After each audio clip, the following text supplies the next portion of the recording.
bloodletting made the famous siege in the East End, Cable Street, look like a picnic. They battered each other, more than one death. They battered each other to pieces. But mostly women. Leeds, however, remained active with a small core of extremist activists around him, all of whom denounced Mosley as a kosher fascist. Mosley, as I said, grew old and died, as did his political movement. Not Leeds. Yeah, he grew old and died, but his movement didn't, because he had a protege. That protege was a man called Colin Jordan, who slung a banner across Trafalgar Square in 1962 saying Hitler was right, he fought on the wrong side. He founded the British National Socialism in that same year, 1962. Jordan himself had a protege, a man called John Tyndall. Founding leader of the BNP. And John Tyndall, in turn, had a protege. Guess who? Nick Griffin. And so, the line of continuity for the present British fascist movement comes not from Oswald Mosley, but from someone who regarded him as some sort of liberal kosher fascist. Arnold Leeds. That's where the line of continuity comes from. This lot made Mosley look like the Lib Dems. I'm telling you.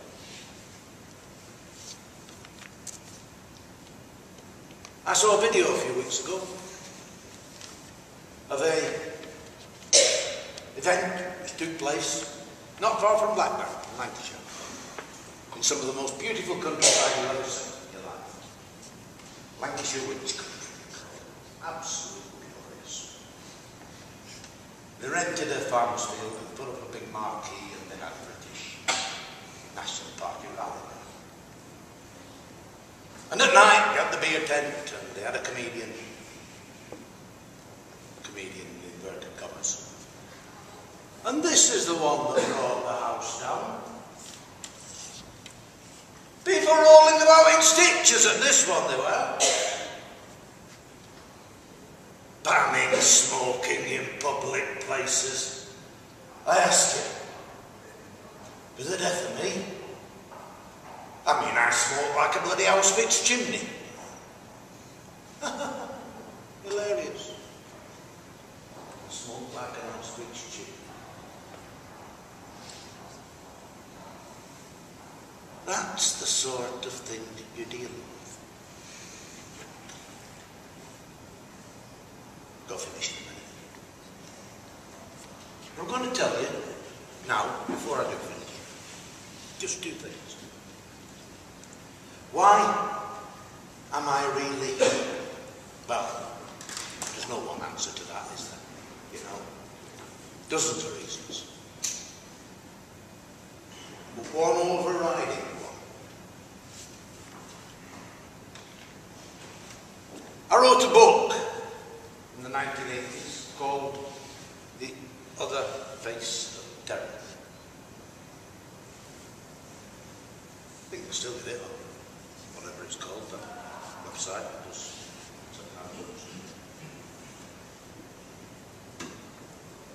And Jerry Gable said to me, Ray, tell me when you want to get out. And I said, now. I've had enough, mate. I've done enough. I made a terrible mistake many years ago, but I think I'm more than paying for it. He said, not half you haven't, Ray. said, I'll tell you what I'll do. He said, I've got a friend called Ludi Bork, Dutchman, producer. And he's making a film, half-hour documentary for Channel 4 on the history of British fascism. What we'll do, never done this for money, and indeed I haven't, and still don't. Still don't. I've never charged a speaking fee in my life, and I never will. There's a reason for that. Nobody is ever going to be able to point a finger at me and say the Jews bought Ray Hill. Because they couldn't afford me anyway. Nobody's ever going to be able to say that. I mean, of course, they get me expenses, the hotel bill, petrol and all that. I'm not Santa Claus, but, you know, I never have, never will, charge speaking. Jerry took this in mind and he said, look, he said, we'll get you, 250 quid, something like that to go out with, we'll put you on the show, distort your voice, put you in silhouette, and that'll be that. I said, I'll have a think about it, Jerry. I went back to him, gave me 4 grand to the side. I went back to him and I said, look, I'll appear on your programme if you want me to. But I don't want to do it in the way you suggest. He said, what do you want to do? I said, I want to look at that camera and go, God, you bastards. He said, you can't do that, you're insane. Well, I'm not going to have this in silhouette, distorted. I mean, it could be anybody, couldn't it? It could be a sweeper up off the factory floor, it could be anybody. Nobody believes it anyway. I said, no, I want to do it. He said, all right. And they changed the whole thing. Then instead of being a half-hour documentary, it was an hour-and-a-half documentary. And it was based on what I'd done. So I appeared on it. The book was published. And not surprisingly, we moved from Leicester. Thought it was a good idea. And we went to a place called Mablethorpe on the east coast of England, about 15 miles north of Skegness. Don't know if any of you know it. Nice little town. And we ran a guest house there. My son, because of course you have to, make as much space as you possibly can in this country. You've got about 13 weeks in the year to make the year's wages. My son was sleeping in a sort of annex thing at the back of the house. They came along at the dead of night, like the rats they are, and they tried to incinerate him. They made an arson attack upon the little annex that he was sleeping in. They knew I wasn't in there. They knew it was my son who was in there.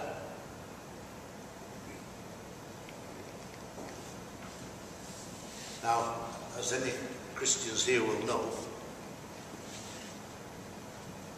I am required by my religion, which I do take seriously, I try to, and I'm required to pray for and forgive my enemies. Pray for, well, we haven't managed that. I don't think I can ever, as long as I live, forgive those people for what they tried to do to my boy. Simply because he was my son. No other reason. He had no political activity. He wasn't involved in any way. And I know these people, and I'll tell you exactly what would have happened had they succeeded. They'd have been slurping the beer in a pub 5 or 6 miles down the road, laughing and joking about his death. That's what they would be doing. I know what they are. And that's why I'm here now. I'm about 5 or 6 days from my 71st birthday. I'll tell you this. I don't care if it's the 81st or my 91st, as long as the good Lord puts breath in my body and I can get a few people to listen to me, I will expose the pure evil of this horrible philosophy, fascism.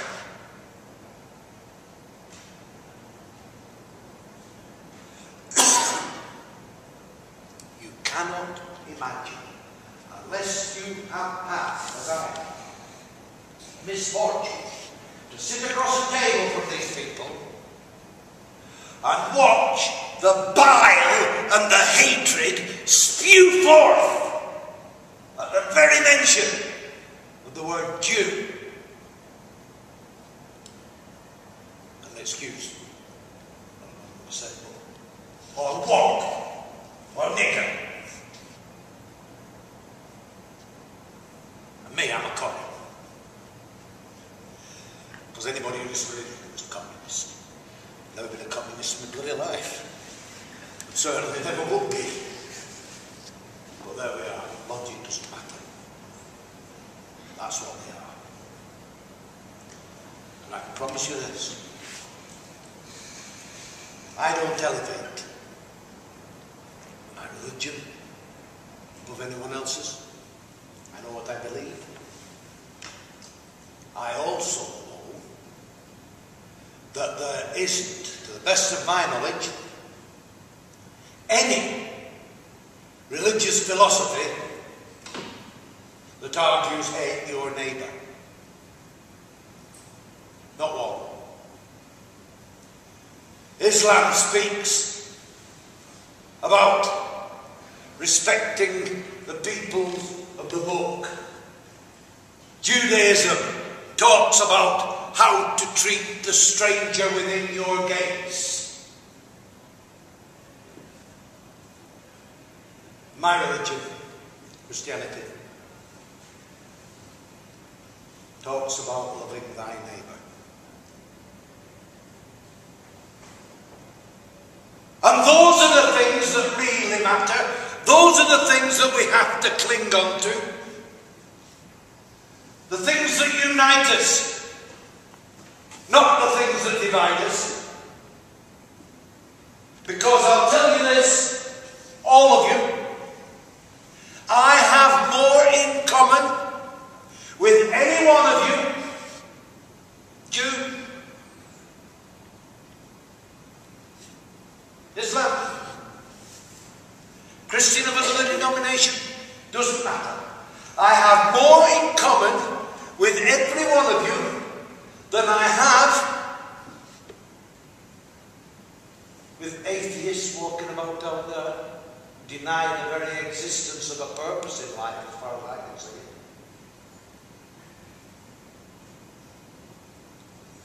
More in common with each and every one of